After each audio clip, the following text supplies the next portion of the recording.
Hello everyone, I'm Jiro Imai of Happy Science University. As a further critic of the New York Times slandering article on happy science, a HSU student discusses reporters' ignorance from the perspective that the revelation from the invisible world is the starting point of all religions. Now let's watch his presentation. I want to refute the suspicion of the spiritual message phenomenon. First, let's think about the beginning of the religions that have already become world religions. Every religion was started by the founder who believed in the invisible world, heard the voice from invisible beings, and interacted with those spiritual beings. For example, Jesus Christ preached that the teachings of the Father in heaven are spoken through his mouth, and Mahomet also relayed the words of Allah through the Archangel Gabriel. In this way, the origins of world religion had interaction with invisible beings. The wisdom gained from that interaction remained as teachings for future generations and has been guiding humankind for thousands of years. A psychic named Edgar Cayce was born in the US in the early 20th century. He went to sleep and spoke the words of existence other than himself, clarified the cause and treatment of his client's illness, and even told the karma of the person's past life. There are about 15,000 records of his readings spoken in a sleeping state. In other words, the revelations of God and the dialogues with spirits are phenomena that have occurred in every age. Why have those words survived for generations?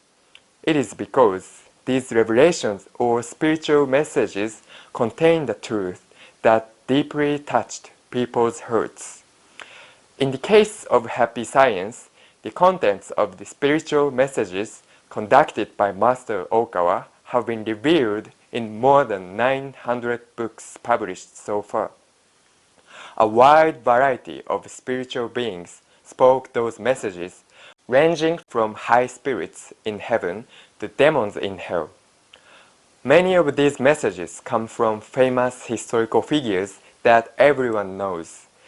The very fact that those diseased humans can send spiritual messages to people living on earth proves that the spirit world really exists. The New York Times article ridicules these spiritual messages and never talks about the truth they contain. However, the teachings of happy science, including these spiritual messages, are now believed by people in over 105 countries, regardless of nationality or religion. This fact indicates that many people throughout the world acknowledge that these spiritual messages contain the truth.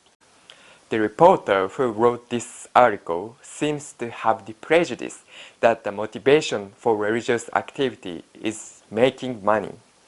And from that prejudice, we feel some malicious intent to mock happy science based on false information.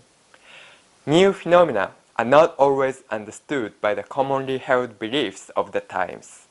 However, those who do not accept such phenomena will be left behind in the current age, while for those who recognize their potential, the door to the new era will open. Journalists who influence public opinion should be open-minded and not deny, slander, or ridicule new or as yet unexplained events. I hope journalists delved into such sensitive issues with more tolerance and spiritual insight. Thank you for listening.